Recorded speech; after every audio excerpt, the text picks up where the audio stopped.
Me Priya Hariprasad. Welcome to my channel. Hope that you all are fine, safe and happy. ഇന്ന് ഞാൻ നിങ്ങളുടെ മുന്നിൽ എത്തിയിരിക്കുന്നത് production and കോഴ്സിന്റെ ലാസ്റ്റ് പോർഷനുമായിട്ടാണ്. അപ്പോൾ പ്രീവിയസ് വീഡിയോസിൽ പ്രൊഡക്ഷൻ ആൻഡ് കോഴ്സ് എന്ന് പറയുന്ന ലെസണിലെ എല്ലാ ലോസും കൺസെപ്റ്റ്സും ഞാൻ എക്സ്പ്ലെയിൻ ചെയ്തിട്ടുണ്ട്. ഇതുവരെയും കാണാത്തവരൊന്ന് കാണാൻ നിങ്ങളുടെ ഫ്രണ്ട്സിന് വേണ്ടി ഒന്ന് സജസ്റ്റ് ചെയ്യുക. Before that, please subscribe and support my channel. Your support is my strength. Okay, then come, let's learn together. ഒട്ടും തന്നെ സമയം കളയണ്ട. Let's begin the class. Okay, അപ്പോൾ ഇന്ന് ഞാൻ നിങ്ങൾക്ക് വേണ്ടി എക്സ്പ്ലെയിൻ ചെയ്യാൻ പോകുന്നത് പ്രൊഡക്ഷൻ ആൻഡ് കോഴ്സിലെ ലാസ്റ്റ് ഭാഗമായിട്ടുള്ള relationship between AC and MC. Okay, അപ്പം ഷോർട്ട് റൺ ആവറേജ് കോസ്റ്റിന്റെയും ഷോർട്ട് റൺ മാർജിനൽ കോസ്റ്റിന്റെയും റിലേഷൻഷിപ്പ്, അതേപോലെ തന്നെ ലോങ് റൺ ആവറേജ് കോസ്റ്റിന്റെയും ലോങ് റൺ മാർജിനൽ കോസ്റ്റിന്റെയും റിലേഷൻഷിപ്പ് ആണ് നമ്മൾ പഠിക്കാൻ പോകുന്നത്. ഓക്കെ, അപ്പൊ ഓൾറെഡി നമ്മൾ പഠിച്ചു കഴിഞ്ഞു. കോസ്റ്റുമായിട്ട് റിലേറ്റ് ചെയ്തിട്ടുള്ള കൺസെപ്റ്റ്സും ലോസും ഒക്കെ നമ്മൾ പഠിച്ചു കഴിഞ്ഞു. ഇനി നമുക്ക് പഠിക്കാനുള്ളത് റിലേഷൻഷിപ്പ് ആണ്. ഈ കോസ്റ്റ്, ആവറേജ് കോസ്റ്റും മാർജിനൽ കോസ്റ്റും തമ്മിലുള്ള റിലേഷൻഷിപ്പ്. അത് നമുക്ക് ഏതൊക്കെ പഠിക്കണം? ഷോർട്ട് റണ്ണിലും പഠിക്കണം, ലോങ് റണ്ണിലും പഠിക്കണം. നമുക്ക് ഓൾറെഡി അറിയാം, ഷോർട്ട് റണ്ണിൽ നമുക്കറിയാം ഒരു വേരിയബിൾ ഫാക്ടറെ കാണത്തുള്ളൂ. ബാക്കി ഫാക്ടേഴ്സ് ഒക്കെ എങ്ങനെയാണ്? ഫിക്സഡ് ആയിരിക്കും ഷോർട്ട് റണ്ണിൽ, അല്ലേ? Other factors remaining fixed, keeping only one factor variable. Okay, that is short run. In long run എങ്ങനെയാണ് നമുക്കറിയാം, എല്ലാ ഫാക്ടേഴ്സും എങ്ങനെയായിരിക്കും? വേരിയബിൾ ഫാക്ടേഴ്സ് ആയിരിക്കും. കാരണം producer may change all input factors, അല്ലെ? In the long run. Long റണ്ണിൽ പ്രൊഡ്യൂസർക്ക് ചിലപ്പം എല്ലാ ഫാക്ടേഴ്സും ചേഞ്ച് ചെയ്യാൻ പറ്റും. In order to increase the level of output കൂട്ടാനായിട്ട് അദ്ദേഹത്തിന് ലോങ് റണ്ണിലെ എല്ലാ ഫാക്ടേഴ്സും ചിലപ്പോൾ മാറ്റാൻ പറ്റും, അല്ലെ? ലോങ് റൺ എന്ന് പറഞ്ഞാൽ 5 to 10 years 20 years അങ്ങനെയുള്ള സമയം. ആ സമയമാകുമ്പോഴേക്കും ലാൻഡും മെഷീനറീസും എല്ലാറ്റിലും ചേഞ്ച് വരുത്താൻ ആർക്ക് കഴിയും? പ്രൊഡ്യൂസർക്ക് കഴിയും, അല്ലെ? അതാണ് ലോങ് റണ്ണും ഷോർട്ട് റണ്ണും തമ്മിലുള്ള ഡിഫറൻസ് എന്ന് പറയുന്നത്. ഓക്കെ, അപ്പൊ നമ്മൾ ആദ്യം പഠിക്കുന്നത് ഷോർട്ട് റൺ ആവറേജ് കോസ്റ്റും ഷോർട്ട് റൺ മാർജിനൽ കോസ്റ്റും തമ്മിലുള്ള റിലേഷൻഷിപ്പ് ആണ്. Before that you have to learn the shape of cost curves. Cost കർവ്സിന്റെ ഷേപ്പ് നോർമലി എന്തായിരിക്കും? യു ഷേപ്ഡ് ആയിരിക്കും. എന്തായിരിക്കും? കോസ്റ്റ് കർവിന്റെ ഷേപ്പ് യു ഷേപ്പ് ആയിരിക്കും. What's the reason behind that? അതിന്റെ പുറകിലുള്ള കാരണം എന്താണ്? ഇനീഷ്യൽ സ്റ്റേജില് കോസ്റ്റ് ഹൈ ലെവൽ ആയിരിക്കും. കാരണം ആദ്യം നമ്മളൊരു ബിസിനസ് തുടങ്ങുകയാണെന്നുണ്ടെങ്കിൽ, ഇപ്പൊ ഞാനൊരു ബിസിനസ് യൂണിറ്റ് സ്റ്റാർട്ട് ചെയ്യുകയാണെന്നുണ്ടെങ്കിൽ ഞാൻ കുറച്ച് ലാൻഡ് പർച്ചേസ് ചെയ്യണം, മെഷീനറീസ് പർച്ചേസ് ചെയ്യണം, അതേപോലെ തന്നെ പിന്നെന്താണ്, ഞാൻ ചിലപ്പോൾ പൈസയൊക്കെ കടം എടുത്തിട്ടുണ്ടാവും, അല്ലെ? പലിശയ്ക്ക് അങ്ങനെ ഉണ്ടാവും. അതേപോലെ തന്നെ കുറെ ലേബേഴ്സിനെ ഞാൻ അപ്പോയിന്റ് ചെയ്യും. അതുപോലെ തന്നെ എനിക്കുള്ള പ്രോഫിറ്റും ആദ്യം തന്നെ വേണം ഞാൻ വിചാരിക്കുമല്ലോ. അപ്പം ഇതെല്ലാം ഇനീഷ്യൽ സ്റ്റേജിൽ ഈ ലാൻഡും ഇതൊക്കെ എക്സ്ട്രാ ആണ്, അല്ലെ? ഇതെല്ലാം പർച്ചേസ് ചെയ്യുന്നതുകൊണ്ട് തുടക്കത്തിൽ തന്നെ കോസ്റ്റ് ഓഫ് പ്രൊഡക്ഷൻ എന്തായിരിക്കും? കൂടുതലായിരിക്കും. അത് കഴിഞ്ഞിട്ട് പിന്നെ ഞാൻ ഔട്ട്പുട്ട് കൂടുതൽ പ്രൊഡ്യൂസ് ചെയ്യുന്നതോറും എന്ത് സംഭവിക്കും? കോസ്റ്റ് കുറയും, അല്ലെ? ഔട്ട്പുട്ട് കൂടുതൽ പ്രൊഡ്യൂസ് ചെയ്യുന്നതോറും കോസ്റ്റ് എന്ത് ചെയ്യും? കുറയും. കാരണം ആ ഫിക്സഡ് കോസ്റ്റ് അവിടെ ഉണ്ടാവും. ഇൻസ്പൈറ്റ് ഓഫ് ദാറ്റ് ഞാൻ കൂടുതൽ യൂണിറ്റ്സ് ഔട്ട്പുട്ട് പ്രൊഡ്യൂസ് ചെയ്യുന്നതോറും ആവറേജ് കോസ്റ്റ് എന്ത് ചെയ്ത് വരും? കുറഞ്ഞു വരും, അല്ലെ? ആവറേജ് കോസ്റ്റ് നമ്മൾ എങ്ങനെയാണ് കണ്ടുപിടിക്കുന്നത്? Total cost divided by quantity of output. അപ്പൊ ഈ ക്വാണ്ടിറ്റി ഓഫ് ഔട്ട്പുട്ട് കൂടുന്തോറും ഡിവൈഡ് ചെയ്യുമ്പോൾ എന്ത് കുറഞ്ഞാ വരിക? ആവറേജ് കോസ്റ്റ് കുറഞ്ഞാ വരിക, അല്ലെ? അപ്പം ഇനീഷ്യൽ സ്റ്റേജിൽ ആവറേജ് കോസ്റ്റ് കൂടുതലായിരിക്കും. അത് കഴിയുമ്പോൾ കുറയും. അത് കഴിഞ്ഞ് ഒരു മിനിമത്തിൽ എത്തിക്കഴിഞ്ഞ് പിന്നെയും ഔട്ട്പുട്ട് നമ്മളൊരു ലിമിറ്റ് കഴിഞ്ഞ് ബൾക്കായിട്ടൊക്കെ പ്രൊഡ്യൂസ് ചെയ്യുന്ന സമയത്ത് പിന്നെയും പതുക്കെ എന്ത് കൂടാൻ തുടങ്ങും? കോസ്റ്റ് കൂടാൻ തുടങ്ങും. ഒരു ലിമിറ്റ് വരെ ഈ കോസ്റ്റ് കുറയുകയുള്ളൂ, അല്ലെ?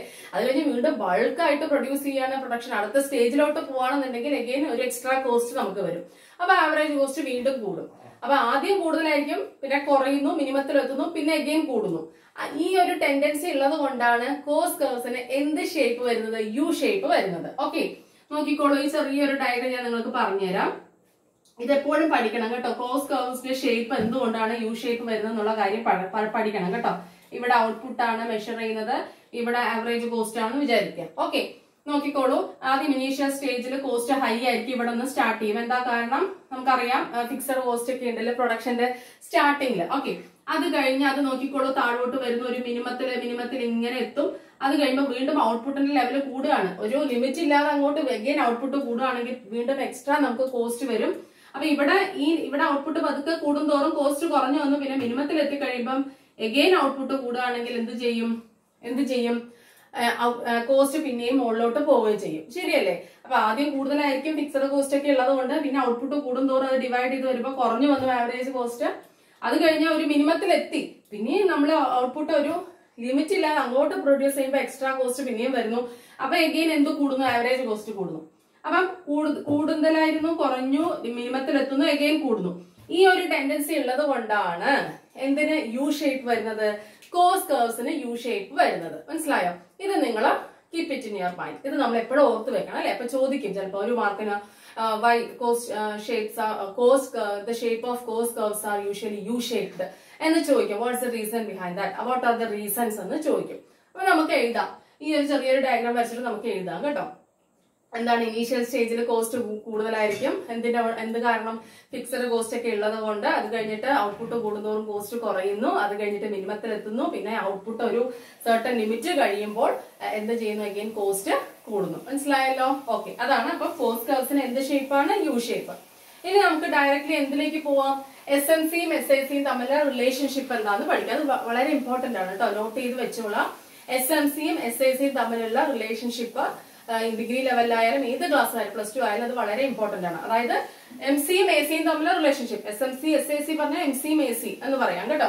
അതായത് മാർജിനൽ കോസ്റ്റും ആവറേജ് കോസ്റ്റും തമ്മിലുള്ള റിലേഷൻഷിപ്പ്. അപ്പൊ നമ്മൾ അത് ആദ്യം ഷോർട്ട് റണ്ണിലാണ് പഠിക്കുന്നത്. ഓക്കെ, ഇതാണ് diagram. The diagram shows the relationship between average cost and marginal cost in short run.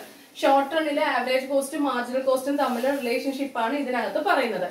In this figure, x-axis represents level of output. എന്താ x-axisൽ represent ചെയ്യുന്നത്? ഇതല്ലേ x-axis. ഓക്കെ, എന്താണ് represent ചെയ്യുന്നത്? x-axisൽ ഔട്ട്പുട്ട്. y-axisൽ എന്താണ്? SIC and SMC. അതായത് short run average കോസ്റ്റും short run marginal കോസ്റ്റുമാണ് y-axisൽ കാണിക്കുന്നത്. Got it? Then SIC is the short run average cost curve. SIC is the short run average cost curve and SMC is the short run marginal cost curve. SMC is the short run marginal cost curve. മനസ്സിലായല്ലോ? SIC short run average cost curve, SMC short run marginal cost curve. Okay. ഹ്രസ്വകാല ശരാശരി വ്യയം ചിലവ് അല്ലെ, അതേപോലെ തന്നെ ഹ്രസ്വകാല സീമാന്ത ചിലവ്. ഇതാണ് മലയാളം. Okay okay then. അപ്പം ഇതാണ് ഡയഗ്രാം. അപ്പൊ നമുക്കറിയാം SIC കർവ് എപ്പോഴും യു ഷേപ്പിലായിരിക്കും. കാരണം എന്താണ്? ആദ്യം തുടക്കത്തിൽ കൂടുതലായിരിക്കും, അത് കഴിഞ്ഞ് ഔട്ട്പുട്ട് ഇവിടെ കൂടുന്തോറും ലെവൽ ഓഫ് ഔട്ട്പുട്ട് ഇങ്ങോട്ട് ഇവിടെ അല്ലേ കൂടുന്നത്, റൈറ്റ് ഹാൻഡ് സൈഡിലോട്ടല്ലേ കൂടുന്നത്. കൂടുന്തോറും കോസ്റ്റ് ആദ്യം കുറഞ്ഞു, മിനിമത്തിൽ എത്തിക്കഴിഞ്ഞ ശേഷം പിന്നെ ഔട്ട്പുട്ട് വല്ലാണ്ട് അങ്ങോട്ട് കൂടിയപ്പം അത് വീണ്ടും കൂടുന്നു. അതേപോലെ തന്നെ മാർജിനൽ കോസ്റ്റും ഇതേപോലെ ആദ്യത്തെ സ്റ്റേജിൽ കുറയും, അത് കഴിഞ്ഞിട്ട് പിന്നീട് എന്താ ചെയ്യുന്നത്? കൂടുകയാണ് ചെയ്യുന്നത്.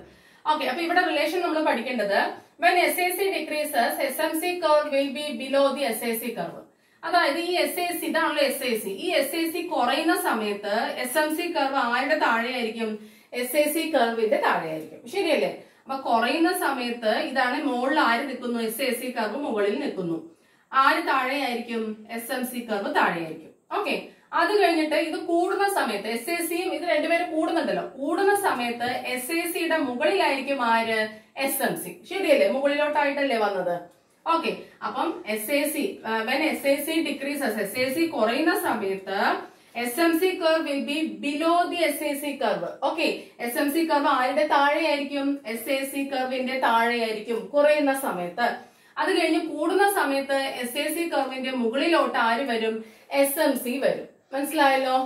When SIC increases, SMC curve will be above the SIC curve. Got it? അതാണ് നമുക്ക് രണ്ട് പോയിന്റ്സ് എക്സ്പ്ലെയിൻ ചെയ്യേണ്ടത്. ഇനി മൂന്നാമത്തെ point, SMC curve cuts the SIC curve from below. SMC curve ആരെ കട്ട് ചെയ്യുന്നുണ്ട്? SIC curveനെ കട്ട് ചെയ്യുന്നുണ്ട് അല്ലെ? SMC ഇതാണ്ടോ SMC, ഇതല്ലേ SMC. നമ്മുടെ ആ SMC ആരെ കട്ട് ചെയ്യുന്നത്? അവിടെ വെച്ചിട്ട് ടച്ച് ചെയ്യുന്നു അല്ലെങ്കിൽ കട്ട് ചെയ്യുന്നു അല്ലെ? ആ കട്ട് ചെയ്യുന്നത് എവിടെ നിന്നാണ് കട്ട് ചെയ്യുന്നത്? ബിലോ, താഴെ നിന്നുമാണ് കട്ട് ചെയ്യുന്നത്. അതായത് മിനിമം പോയിന്റിൽ നിന്നുമാണ് കട്ട് ചെയ്യുന്നത്. ഓക്കെ, ഇതാണ് ആര് തമ്മിലുള്ള റിലേഷൻ? SMCയും SICയും തമ്മിലുള്ള റിലേഷൻ. അപ്പൊ റിലേഷൻഷിപ്പ് ചോദിക്കുമ്പോൾ ഈ ഡയഗ്രാം വരയ്ക്കുക, ഈ 3 പോയിന്റ്സ് എക്സ്പ്ലെയിൻ ചെയ്യുക, you will get full mark. Okay, അപ്പൊ എന്താണ് ഞാൻ ഒന്നും കൂടെ പറയാം. when SIC decreases, SIC കുറയുന്ന സമയത്ത് SIC കർവിന്റെ താഴെയായിരിക്കും SMC കർവ് വരിക. കൂടുന്ന സമയത്ത് SIC കൂടുന്ന സമയത്ത് SICയുടെ മുകളിലായിരിക്കും SMC കർവ് വരിക. Okay, please note that. അതിനുശേഷം പിന്നെ പറയാനുള്ള എന്താണ്? SMC curve cuts the SIC curve from below. SMC curve SIC കർവിനെ കട്ട് ചെയ്യുന്നുണ്ട്. അത് താഴെ നിന്നുമാണ് കട്ട് ചെയ്ത് മുകളിലേക്ക് പോകുന്നത്. മനസ്സിലായല്ലോ? മിനിമത്തിൽ നിന്നും. ഓക്കെ, ഇതാണ് ഷോർട്ട് റൺ മാർജിനൽ കോസ്റ്റും ഷോർട്ട് റൺ ആവറേജ് കോസ്റ്റും തമ്മിലുള്ള relation. Please repeat the video. ഇനി നമുക്ക് ലോങ് റൺ ആവറേജ് കോസ്റ്റും ലോങ് റൺ മാർജിനൽ കോസ്റ്റും തമ്മിലുള്ള റിലേഷൻ പഠിക്കാം. ഓക്കെ, ലോങ് റണ്ണിലെ കർവ് ഏതാണ്ട് അതുപോലെ ആയിരിക്കും, പക്ഷെ ചെറിയ കുറച്ചും കൂടെ പരന്ന ഒരു കർവ്, ചെറിയൊരു ഷേപ്പിൽ വ്യത്യാസം വരും ഷോർട്ട് റണ്ണുമായിട്ട് റിലേറ്റ് ചെയ്തിട്ട് നോക്കുന്ന സമയത്ത്. ഓക്കെ, ഇതാണ് diagram. In this diagram x axis represents output and y axis represents long run average cost and long run marginal cost. Okay, എന്താണ് LRAC? Long run average cost. LRMC എന്താണ്? Long run marginal cost. Okay, അതിന്റെ relationship. LRMC is the long run marginal cost curve and LRAC is the long run average cost curve. Got it? നോക്കിക്കോളൂ. ഇതിൽ ആ points 3 points explain ചെയ്യണം നമ്മൾ. എങ്ങനെയാണ് അത് എഴുതണം. In the first stage both LRAC and LRMC will be equal. Starting long റണ്ണില് LRAC LRMCയും എങ്ങനെയായിരിക്കും തുടങ്ങുന്നത്? സെയിം പോയിന്റിൽ നിന്നാണ്. എന്ന് വെച്ചാൽ രണ്ടുപേരും ഈക്വൽ ആയിരിക്കും initial stage of the production process. Production പ്രോസസിന്റെ ഇനീഷ്യൽ സ്റ്റേജില് LRACയും LRMCയും എങ്ങനെയായിരിക്കും? ഈക്വൽ ആയിരിക്കും ഇൻ ദ ലോങ് റൺ. ഏതിലാണ്? Long run. പക്ഷെ ഷോർട്ട് റണ്ണിൽ എങ്ങനെയാണ്? രണ്ടുപേരും വേറെയാണ് അല്ലെ. ഇത് കുറച്ചും കൂടെ മുകളിൽ നിന്ന് തുടങ്ങി, ഇത് കുറച്ചും കൂടെ താഴെ അല്ലെ. SAC മുകളിലും SMC താഴെയും. അത് രണ്ടുപേരും വ്യത്യാസമുണ്ട്. Okay, feel the difference. ഇവിടെ രണ്ടുപേരും ഒരേ പോയിന്റിൽ നിന്ന് തുടങ്ങുന്നത്. LRMCയും LRACയും ഒരേ പോയിന്റിൽ നിന്ന് തുടങ്ങുന്നു. ഓക്കെ, അപ്പൊ എന്ന് വെച്ചാൽ എന്താണ് അർത്ഥം? തുടക്കത്തില് LRMCയും LRACയും ഈക്വൽ ആയിരിക്കും. മനസ്സിലായല്ലോ? In the initial stage of production in the long run both LRAC and LRMC will be equal. എന്ന് വെച്ചാൽ അവർ സ്റ്റാർട്ട് ചെയ്യുന്നത് എവിടെ നിന്നായിരിക്കും? സെയിം പോയിന്റ്, ഒരു സെയിം പോയിന്റിൽ നിന്നായിരിക്കും അവർ രണ്ടുപേരും സ്റ്റാർട്ട് ചെയ്യുന്നത്, LRMCയും LRACയും. മനസ്സിലായല്ലോ? ഓക്കെ, ഇനി രണ്ടാമത്തെ point, both decreases and reaches minimum. രണ്ടുപേരും കുറയും. ഓക്കെ, അത് കഴിഞ്ഞിട്ട് റീച്ചേഴ്സ് മിനിമത്തിൽ എത്തും. After that then decreases. അവർ മിനിമത്തിൽ എത്തിയതിനു ശേഷം പിന്നെ എന്ത് ചെയ്യും? ഇൻക്രീസ് ചെയ്യും. പിന്നെ എന്ത് ചെയ്യും? ഇൻക്രീസസ്. ഓക്കെ, അപ്പം ആദ്യം രണ്ടുപേരും എന്ത് ചെയ്യും? ബോത്ത് ഡിക്രീസേഴ്സ്, രണ്ടുപേരും കുറയും. അതിനുശേഷം റീച്ചേഴ്സ് മിനിമത്തിൽ എത്തും. അത് കഴിഞ്ഞാൽ രണ്ടുപേരും എന്താ ചെയ്യാം? കൂടുക ചെയ്യാം. സെയിം ഇവിടുത്തെ പോലെ തന്നെ. ഓക്കെ, ആൻഡ് പിന്നെ ഡിക്രീസ് ചെയ്യുമ്പോൾ എന്തായിരിക്കും സംഭവിക്കുക? ഈ LRACയുടെ താഴെയായിരിക്കും LRMC കർവ് അല്ലെ. ഏതാണ് AC curve MC curve? Confusion ഇല്ലാതെ നോക്കിക്കോളൂ. ഇതാണ് AC കർവ്, ഇതാണ് MC കർവ്. കുറയുന്ന സമയത്ത് ഇവിടത്തെ പോലെ തന്നെ AC-യുടെ താഴെയായിരിക്കും MC കർവ്. LRMC കർവ് താഴെയായിരിക്കും. ആരുടെ? LRACയുടെ താഴെയായിരിക്കും കുറയുന്ന സമയത്ത്. പക്ഷെ കൂടുന്ന സമയത്ത് LRACയുടെ മുകളിലായിരിക്കും ആര് വരിക? LRMC കർവ് വരിക. ഓക്കെ, ഇത്രയും പോയിന്റ്സ് അവിടെയും എക്സ്പ്ലെയിൻ ചെയ്ത് കഴിഞ്ഞാൽ ഫുൾ ആയി. ഓക്കെ, അപ്പൊ ലോങ് റൺ ആവറേജ് കോസ്റ്റും ലോങ് റൺ മാർജിനൽ കോസ്റ്റും തമ്മിൽ റിലേഷൻഷിപ്പ് പറയാനായിട്ട് ഈ ഡയഗ്രാം വരയ്ക്കുക. ഓക്കെ, എക്സ് ആക്സിസും വൈ ആക്സിസും വരയ്ക്കുക. ഇവിടെ ഔട്ട്പുട്ട്, ഇവിടെ LRAC LRMC എഴുതുക. ആദ്യം LRAC കർവ് ഇങ്ങനെ വരയ്ക്കുക. അതിനുശേഷം ആ പോയിന്റിൽ തന്നെ തുടങ്ങി LRMC കർവ് ഇങ്ങോട്ടേക്ക് വരയ്ക്കുക. എന്നിട്ട് അത് എക്സ്പ്ലെയിൻ ചെയ്യുക. ഇത് എന്ത് കർവാണ്, ഇത് എന്ത് കർവാണ്. ഇനീഷ്യൽ സ്റ്റേജില് LRAC LRMCയും ഈക്വൽ ആണ്. ഓക്കെ, ലോങ് റണ്ണില് അതുപോലെ തന്നെ രണ്ടുപേരും ഡിക്രീസ് ചെയ്യും. Both decreases and reaches minimum. രണ്ടുപേരും കുറഞ്ഞ് മിനിമത്തിലെത്തും. അതിനുശേഷം രണ്ടുപേരും കൂടാൻ തുടങ്ങും. കുറയുന്ന സമയത്ത് LRACയുടെ താഴെയായിരിക്കും MC കർവ്. കൂടുന്ന സമയത്ത് LRACയുടെ മുകളിലായിരിക്കും LRMC കർവ് എന്ന് പറയുന്നത്. മനസ്സിലായോ? അപ്പൊ വീഡിയോ സ്ലോ ഡൗൺ ചെയ്യുക, ഡയഗ്രാം വരയ്ക്കുക, ഈ പോയിന്റ്സ് നോട്ട് ചെയ്യുക. ചിലപ്പോൾ ടെക്സ്റ്റിൽ കാണുമ്പോൾ നിങ്ങൾക്ക് ഒരുപാട് കൊടുത്ത പോലെ തോന്നും. അപ്പൊ ഞാൻ എന്താണോ പഠിക്കേണ്ടത് അത് വളരെ വ്യക്തമായിട്ട് സോർട്ട് ചെയ്ത് നിങ്ങൾക്ക് പറഞ്ഞു തന്നിട്ടുണ്ട്. ഓക്കെ, ദെൻ അപ്പം ഇനിയും അപ്പം that is the end of the lesson. What is production and cost. Production and കോസ്റ്റിന്റെ ലെസന്റെ അവസാനമാണ്. ഇനിയിപ്പോ വീണ്ടും അടുത്ത ലെസണിലൂടെ, അടുത്ത ടോപ്പിക്കിലൂടെ, അടുത്ത ലോസിലൂടെ നമുക്ക് വീണ്ടും കാണാം. Okay, then thank you, thanks a lot, take care, by.